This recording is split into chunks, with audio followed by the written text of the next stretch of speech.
예, 이때를 위함이 아닌지 목연수와도 좀 관계가 있을 것 같습니다. 이때를 위해서 하나님이 우리를 준비시킨 게 아닐까요? 사람을 이렇게 분류할 수가 있어요. 과거 지향적인 사람, 현재 지향적인 사람, 미래 지향적인 사람. 어떤 사람은 지나간 과거에 붙잡혀서 살아갑니다.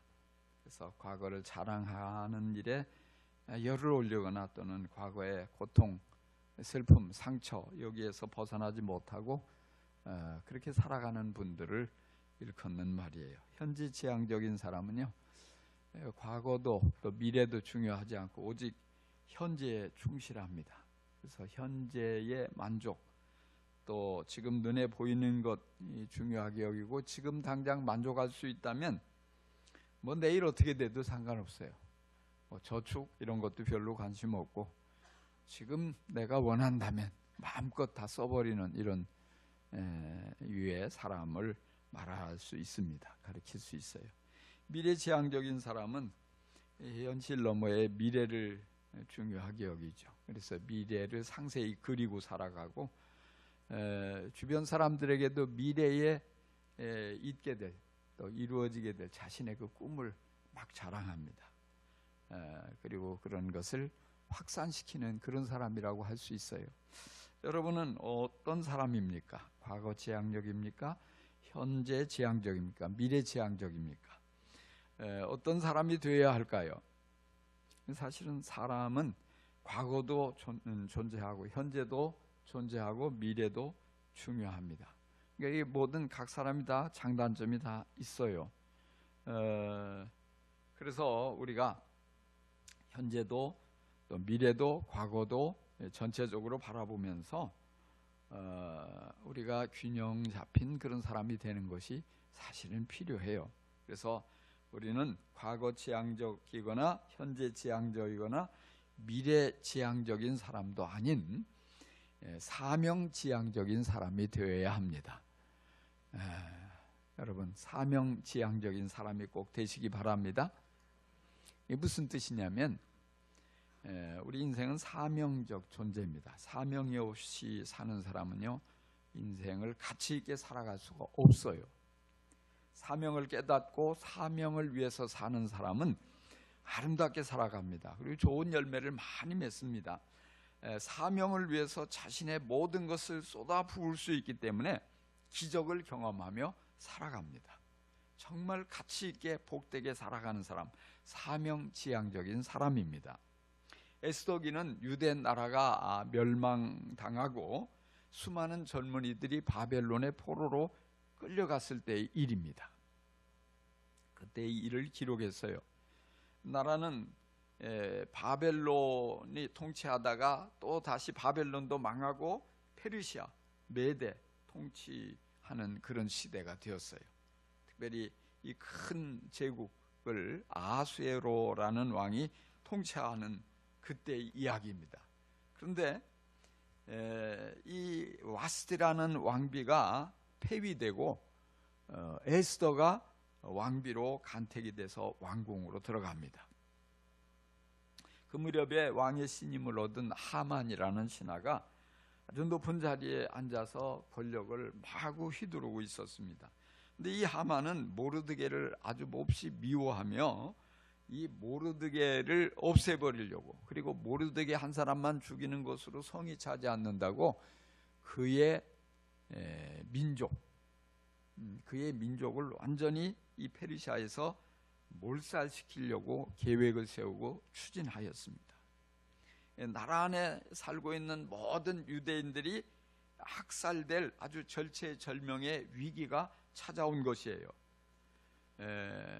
이로 인해서 모르드게는 이 굵은 베옷을 입고 그리고 대성통곡을 하며 그렇게 이제 하루하루를 지냅니다. 유대인들도 아수에로 왕이 유대인 학살을 허락하는 조서를 온 나라 각 지방에 공포했다는 사실을 알고 모두가 탄식하고 금식하며 울부짖습니다. 왕궁에 머물면서 이 사실을 알지 못하는 에스더는 자신을 키워준 이 사촌 오빠, 부모 같은 존재죠. 그래서 굵은 베옷을 입고 금식하며 울고 있다는 이야기를 듣고 도대체 무슨 일이냐 내시를 보내서 알아보라고 그랬어요. 그랬더니 모르드게가 상황을 쭉 설명하며 이 에스더에게 민족을 구하기 위해서 왕에게 나가 이런 좀 간청을 좀 해줄 것을 부탁을 합니다. 그런데 에스더는 단번에 이런 지하에 거절하는 거예요. 그 이유는 이건 자신의 능력 밖의 일이라는 것이에요. 도저히 왕 앞에 나갈 수 있는 그런 처지가 아니라는 거예요. 왕비지만 아직 왕과의 그 친밀한 관계가 형성이 되지 못했어요. 게다가 당시에 이 페르시아에서는 법도가 그런 괴상한 법이 있었어요.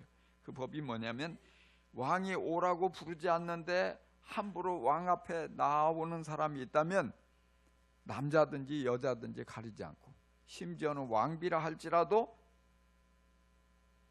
목숨을 잃을 수 있다는 거예요. 죽여버린다. 이런 법이 있어요. 세상에 아주 괴상망측한 법이 다 있죠. 그래서 실제적으로 왕이 오라고 불렀는데 안 나갔다는 이유 하나 때문에 왕이 그 자기의 아내가 너무 이쁘다고 신하들 앞에 자랑하려고 오라고 불렀는데 왕비가 거절하고 안 나갔다는 이유로 왕비를 폐위시켜 버렸어요. 그게 와스티 왕비예요. 그 일이 얼마 전에 있었는데 그걸 알고 있는 에스더가 이게 보통 두려운 일이 아닌 거예요. 거절하는 에스더를 모르드게는 단호하게 꾸짖습니다. 이게 뭐냐면 내가 왕궁에 있으니 모든 유다인 중에 홀로 목숨을 건지리라 생각하지 말라. 이때 내가 만일 잠잠하여 말이 없으면 유대인은 다른 데로 말미암아 노임과 구원을 얻으려니와 너와 내 아버지 집은 멸망하리라. 내가 왕후의 자리를 얻은 것이 이때를 위함이 아닌지 누가 아느냐? 내가 왕후의 자리를 얻은 것이 이때를 위함이 아닌지 누가 아느냐? 이렇게 도전하는 거예요. 무슨 말이에요? 모르드게가 일반적으로 우리 상식으로는 이런 상황이 되면 이 에스더에게 제발 좀 살려달라고, 네가 왕후니까 이런 위기에 가만히 있으면 우리 모두 죽으니까 좀 네가 좀 앞장서서 우리를 좀 살려다오, 이렇게 사정을 했습니까? 아니에요. 사정하지 않았어요. 당당하게 네가 안 나서도 하나님이 어떤 사람, 어떤 방법을 통해서도 우리를 반드시 구해 주실 것이다. 그렇지만 네가 왕비의 자리에 오른 것은 민족을 구하기 위한 사명인데 그 사명을 외면하면 하나님이 너를 가만히 두지 않으신다. 이 말을 하고 있는 거예요.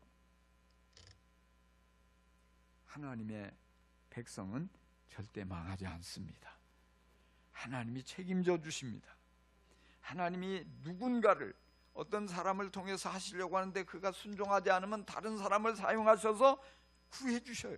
그렇지만 그 사람은 책임을 묻는 거예요. 그래서 우리가 사명을 발견하는 게 중요해요. 사명을 발견하고 용기 있게 순종하는 사람이 되어야 기적의 주인공이 됩니다. 사명을 깨닫고 헌신하는 사람이 위기의 때에 크게 빛나게 됩니다. 사명을 알고 사명을 위해서 달려가는 사람이 역사의 주인공이 될 수 있습니다. 여러분, 사명을 깨닫고 사명에 사로잡혀 살아갈 수 있기를 간절히 축원합니다. 에스더가 왕비로 간택이 돼서 왕후의 자리에 올라간 것, 인생 최고의 성공이라고 볼 수 있지 않습니까?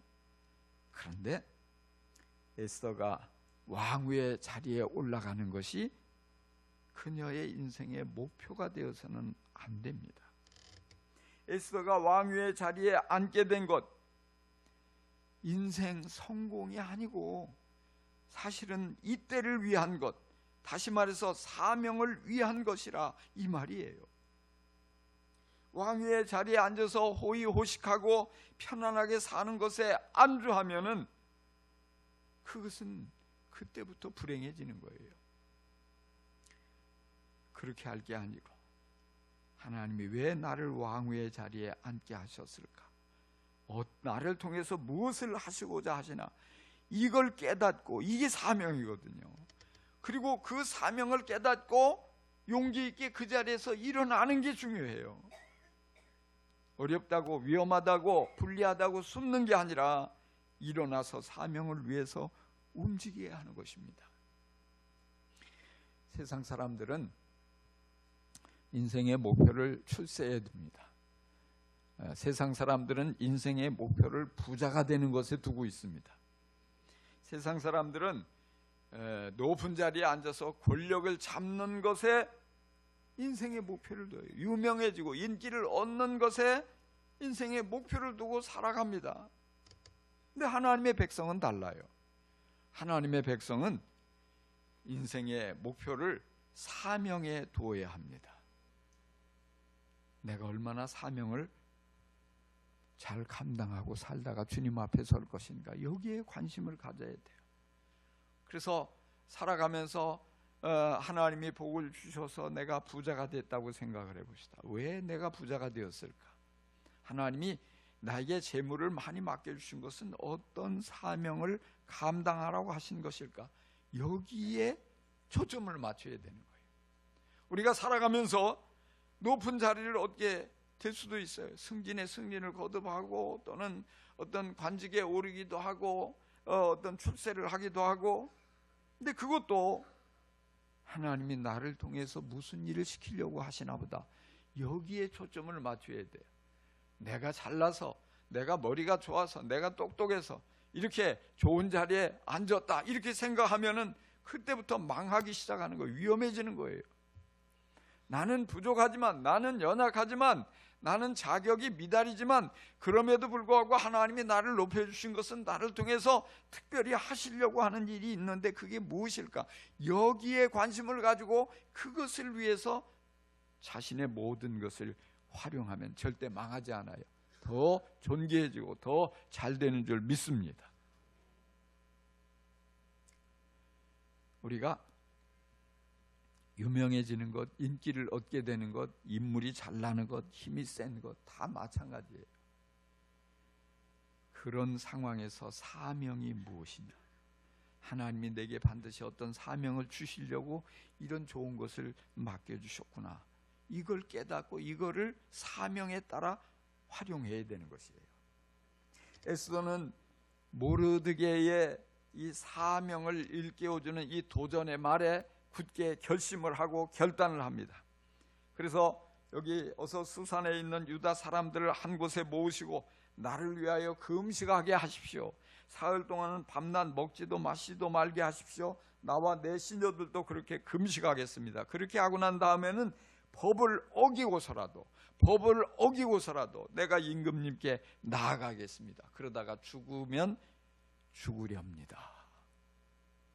죽는 일이 있다고 할지라도 내가 사명을 위해서 순종하겠다는 것입니다. 그러면서 여기 사명인 것을 깨닫고 사명의 헌신을 결단하는 이 에스더가 가장 먼저 힘쓴 것이 무엇입니까? 기도예요. 기도. 그래서 혼자만 기도하는 게 아니라 자신도 기도하고 시녀들도 기도하고 이 수산성, 이 페르시아의 수도 이 수산성에 사는 모든 유대인들 다 나를 위해서 내가 사명을 감당하도록 기도해 주십시오. 금식하며 기도해 주십시오. 도전했어요. 사명이 클수록 더 기도해야 합니다. 에스더는 그걸 알았어요. 내가 인물이 좋으니까 왕 앞에 나가면 얼마든지 이 정도는 해결할 수 있을 거야, 이렇게 생각하지 않은 거예요. 내가 왕후의 지위를 가지고 있으니까 왕 앞에 가서 부탁하면 왕이 내 말을 들어줄 거야, 이렇게 생각하지 않았어요. 내가 이 사명, 중요한 사명을 감당하는데 정말 중요한 것은 하나님이 도와주셔야 된다, 하나님이 역사해 주셔야 된다, 하나님이 함께 하셔야 된다, 이것을 알고 있는 거예요. 그래서 기도하는 거예요. 그래서 기도를 부탁하는 것입니다. 혼자 감당하기 힘든 어려운 문제를 만날 때 여러분 어떻게 하셔요? 기도에 힘쓸 수 있기를 바랍니다. 정말 내가 기도하지만 나 혼자 기도해도 감당하기 버거운 큰 일을 감당할 때일수록 우리는 함께 중보기도의 중요성을 인식하고 함께 기도를 할 수 있어야 돼. 기도 제목을 얘기하고 기도를 부탁하고. 참으로 우리 교회에는 다행스럽게도 이 중보기도 팀이 있어요. 그래서 누구든지 크고 작은 어려운 문제들을 만날 때, 혼자 감당하기 힘든 문제를 만날 때 하나님이 역사해 주셔야 될 필요를 느낄 때 그저 이 중보기도 카드에다가 간단하게 그 문제를 적고, 내가 이런 질병에 지금 시달리는데 기도해 주십시오. 또 내가 이런 큰 시험을 앞두고 있는데 기도해 주십시오. 뭐 그렇게 적고서 넣으면은 우리 교회 안에 중보기도의 용사들이 날마다 중보기도실에서 그 기도 제목을 보고 같이 기도하는 거예요. 여러분 혼자서만 씨름하지 말고 이 중보기도의 능력을 에스더처럼 믿고 중보기도를 요청하는 것을 여러분 부담스러워하지 마시기 바랍니다.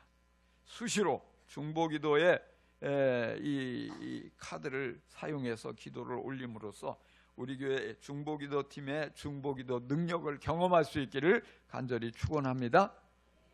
에스더는 기도와 금식을 부탁하고 왕에게 나아가기로 결심을 해요. 이것은 곧 목숨을 건 헌신입니다. 자칫 죽을 수도 있습니다. 그래도 죽으면 죽으리라 비장한 각오로 도전합니다. 권력을 마구 휘두르는 아하수에로 왕에게 잘못 보이면 비극이 찾아옵니다. 누구든지 왕의 부름을 받지 않고 왕에게 나아갔다가는 죽는 법이 있어요. 그걸 다 알고 있어요. 사는 길은 왕이 들고 있는 그 지팡이, 금줄을, 금으로 된 그 지팡이를 내밀어서 이걸 만지면은 사는 거예요. 근데 이거를 왕의 기분이 조금 나빴다, 마음이 좀 안 들었다 그러면 가만히 있으면 붙잡아다가 죽여버리는 거예요. 그러니까 이게 보통 큰 문제가 아니거든요. 근데 지금 기분이 좋은 상태인지, 또 어떤 이 왕의 좋아하는 스타일이 어떤 것인지 확실히 알지도 못하는 상황에서 왕에게 나아가는 것, 목숨을 거는 거예요. 게다가 에스더는 왕의 관심에 이미 멀어져 있어요.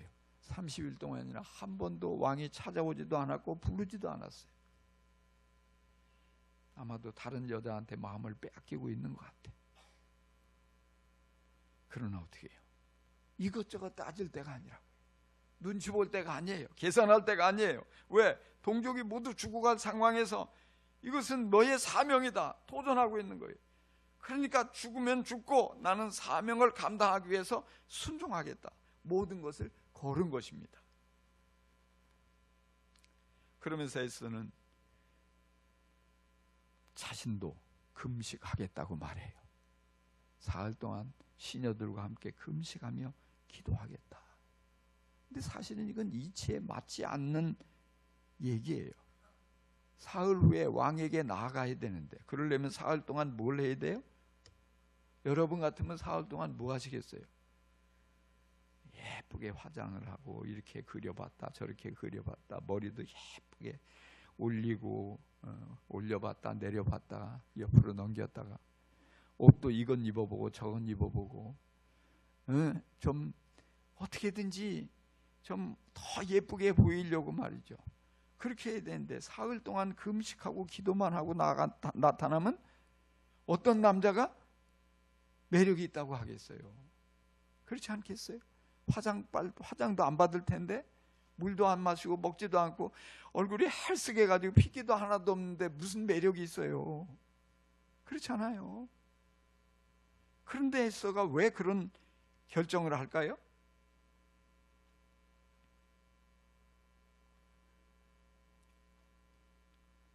자신이 아무리 애를 써도 자신의 능력으로 왕의 마음을 움직이는 것은 불가능하다고 알고 있는 거예요. 이 문제는 내가 비록 사명을 감당하고자 순종하지만 하나님이 일하셔야만 된다고 그는 믿었던 거예요. 하나님이 일하시게 하려면 어떻게 해야 돼요? 기도해야 됩니다. 나는 가만히 잠만 자면서 하나님 알아서 일 다 하시겠지. 그건 믿음이 아니에요. 그건 교만이에요. 하나님을 움직이게 하는 것. 기도하는 거예요. 그냥 기도해가지고 좀 부족하다 싶으면 금식하면서 기도하는 거예요. 그러니까 지금 목숨을 건 기도를 하는 거예요. 하나님 역사해 주십시오. 내가 금식하고 우리 민족도 금식하고 내 주위 사람도 같이 금식하며 이 문제에 하나님이 역사해 주실 것을 온전히 기대합니다. 하나님 앞에 믿음을 보이는 거죠. 여러분, 지금이 어떤 때입니까? 기도해야 될 때입니다. 나라적으로 중요한 선거를 앞두고요. 뭐 알아서 적절한 사람이 뽑혀지겠지. 너무 태만한 것 아닙니까? 기도하십시다. 여러분, 경제적으로 나라가 많이 어려워지고 국제정세가 어려워지고 기도해야 될 때 아닙니까? 여러분, 교회적으로 리더십이 교체되고 있는 중요한 때 기도해야 될 때 아닙니까? 기도 안 해도 알아서 잘 굴러가겠지. 아니란 생각이에요. 우리도 기도해야 될 때입니다. 여러분, 기도하면서 사명을 감당할 수 있기를 바랍니다. 기도하면서 하나님의 일하심을 경험할 수 있기를 주의 이름으로 축원합니다. 중요해요. 오프라 윈프리라는 유명한 여자가 있어요. 이 여자가 영향력이 얼마나 대단한지요. 방송에서 자기가 어떤 책을 읽었다 한마디 하면은 그 책은 그 시간부터 베스트셀러가 되는 거예요. 수많은 이 미국의 시청자들이 너무 좋아하는 프로. 이 여인이 방송에서 지금 어떤 사람이 어려움을 당하고 있는데 도움이 필요하다 한마디만 하면 이 각지에서 막 후원금이 그냥 수억 원이 순식간에 막 쌓이는 이런 굉장한 여자라고요. 이 여자가 이것이 사명이다 이런 책을 썼는데요. 그 책은 뭐 다 길게 얘기할 거 없고 그 책에 가장 중요한 얘기가 이런 얘기가 있어요. 첫째, 남들보다 더 가진 것이 있다면 그것은 축복이 아니라 사명이다. 여러분, 남들보다 더 가진 게 뭐예요? 돈입니까? 건강입니까? 지혜입니까? 능력입니까? 그게 여러분의 사명이라는 사실을 깨달으시기 바랍니다. 이걸 깨닫지 못하면 괜히 뻐기고 자랑하고 이것 때문에 교만하고 그러다 망하는 거예요. 근데 하나님이 나한테 돈을 이따만이 이렇게 많이 맡겨주신 것은 이 돈을 가지고 특별히 하나님이 기뻐하신 일을 하라고 나한테 임시 맡겨주신 거야. 이걸 아는 사람은요, 그것 때문에 돈 때문에 망할 일이 절대로 없어요. 두 번째로, 남들보다 아픈 상처가 있다면 그것은 고통이 아니라 사명이다. 사람들은요, 살아가면서 상처 때문에 못 살겠다고 아우성해요. 상처의 고통이 너무 커서 스스로 인생을 포기하는 사람도 있어요. 상처 때문에 평생 불행하게 사는 사람이 있어요. 미워하고 괴로워하고 막 상처 때문에 스트레스가 돼가지고. 근데 이 오프라 윈프리는 어마어마한 상처를 입은 여인이거든요. 근데 이 상처 때문에 잘된 여인이에요. 왜? 거기서 사명을 발견한 거예요. 자기처럼 불행한 사람을 위로해주고 소망을 주고 그렇게 살다 보니까 아주 존귀한 여인이 됐어요. 그게 깨달은 거예요. 상처가 바로 사명이다. 그 고통이 아니고 사명이다. 세 번째로, 남들보다 더 설레는 꿈이 있다면 그것은 망상이 아니라 사명이다. 꿈이 있습니까? 그 꿈은 사명과 직결되는 거예요. 사명. 저도 꿈이 있어서 이 창원에 왔거든요. 그게 사명이었던 거예요. 주님이 내게 주신, 정말 이 꿈만 생각하면 자다가도 웃음이 절로 나오고 너무 행복하고. 여러분, 이런 꿈이 있어야 되잖아요. 이게 사명인 거예요. 네 번째, 남들보다 더 부담되는 것이 있다면 그것은 강요가 아니라 사명이다. 목사님, 제발 부담 좀 주지 마세요. 이런 분들이 있어요. 부담이 오세요? 그게 사명인 거예요. 가난하고 어려운 사람들 보면 부담, 그냥 지나치지 못하고 그냥 부담이 돼요. 그게 사명인 거예요. 그저 교회에 왔는데 교회가 왜 이렇게 지저분하게, 남들은 아무도 못 느끼는데 나만 지저분하게 느껴져, 부담스러워. 그게 자꾸 생각나. 그게 사명인 거예요. 네. 사명이에요, 사명.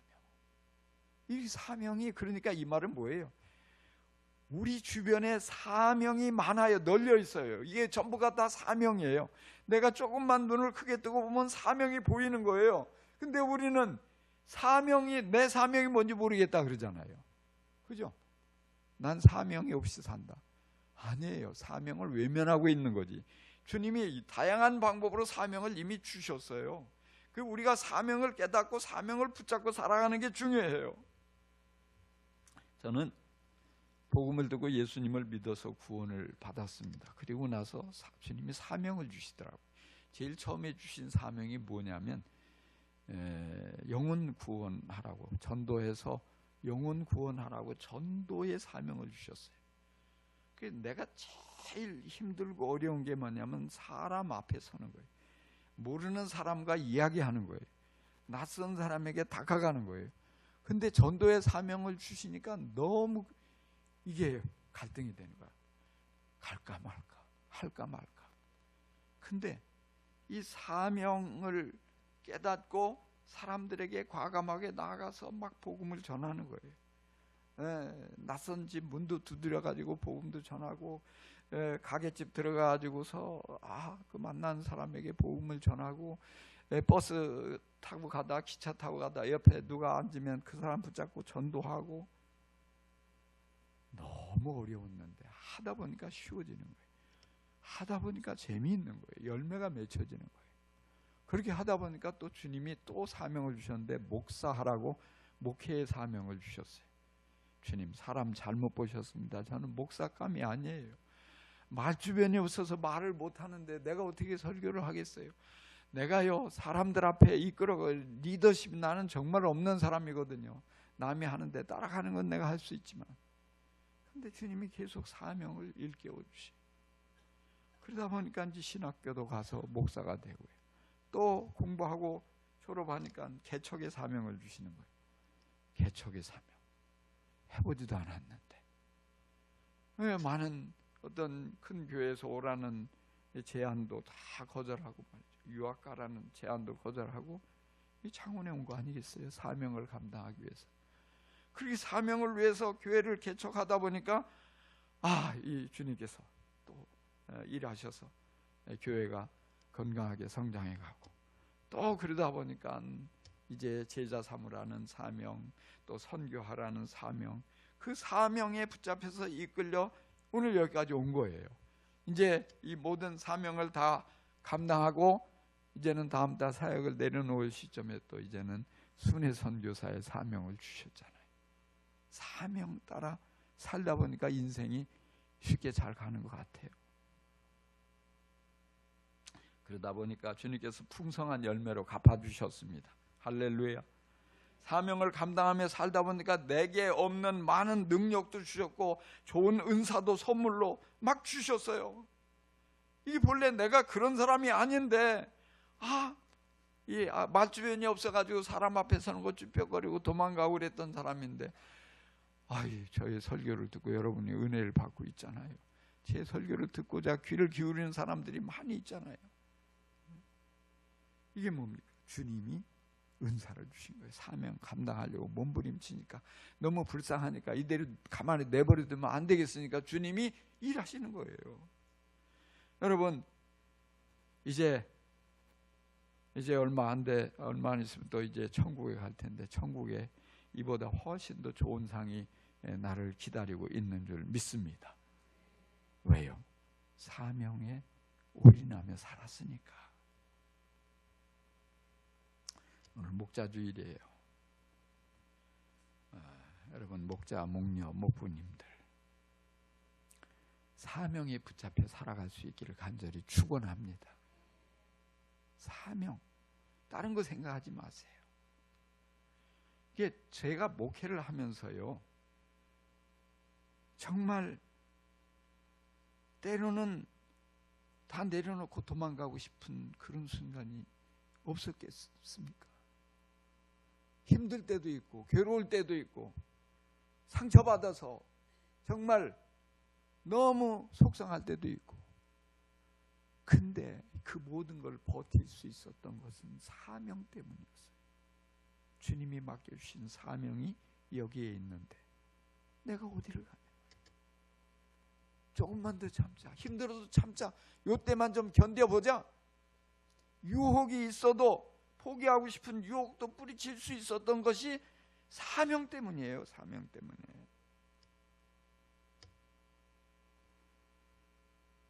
그러다 보니까 여기까지 달려온 거예요.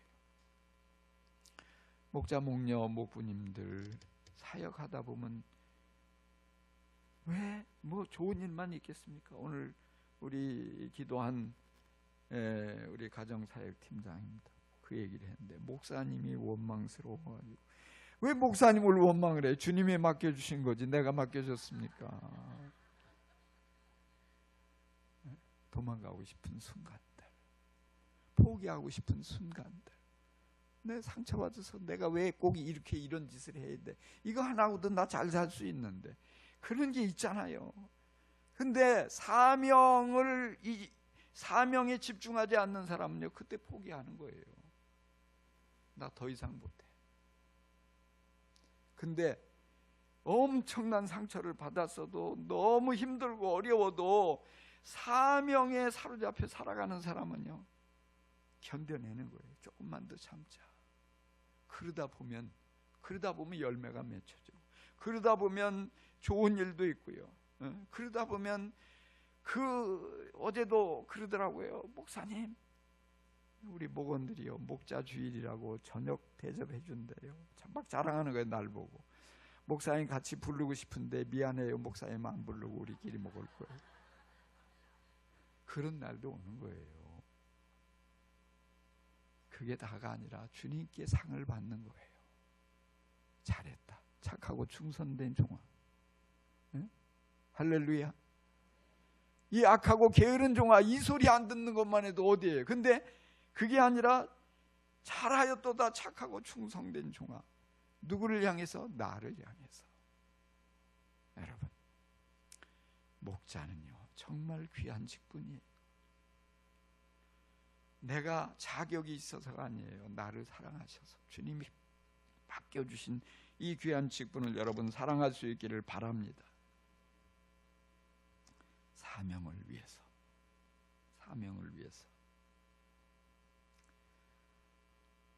우리가 에스더서를 보면서요, 참 하만이라는 사람은 얼마나 잘 나갔어요. 얼마나 높은 지위, 권력, 왕도 뭐 마음대로 움직일 만큼 대단한 사람이잖아요. 근데 그에게는 사명감이 없었어요. 오로지 더 큰 권력을 잡고 더 자신의 마음대로 모든 것이 되어지는 이것에만 붙잡혀 살아가니까요, 그렇게 많은 걸 받았지만은 행복하지 않았어요. 단 한 사람이 자기한테 절하지 않은 것이 너무 괴로운 거예요. 그 한 사람 미워하다가 망해버렸잖아요. 다 잃어버리고 비참하게 그 죽이려고 하다 그 준비한 그 장대에 자기의 목을 매달고 죽잖아요. 참 얼마나 바보 같은 사람이에요. 근데 세상에 이렇게 하만같이 바보 같은 사람이 많아요. 왜 그런지 아세요? 사명에 붙잡혀 살지 않고 성공에 붙잡혀 살다 보니까 끝없이 불행해지는 거예요. 만족이 없어요. 우리 예수 믿는 사람들도 마찬가지예요. 사명을 잊어버린 사람들이 많다고요. 사명에 사로잡힌 사람은요,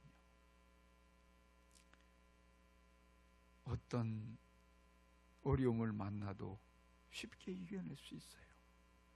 아무리 많은 것을 가졌어도 교만하지 않고 사명 위에서 살다 보니까 하나님이 계속해서 막 부어주시고 맡겨주시고 높여주신단 말이에요. 모르드게의 가슴을 뜨겁게 했던 사명이 여러분의 사명이 될 수 있기를 바랍니다. 에스더로 담대하게 만들었던 사명감이 여러분의 마음에도 가득 차게 되기를 주의 이름으로 축원합니다. 기도합시다.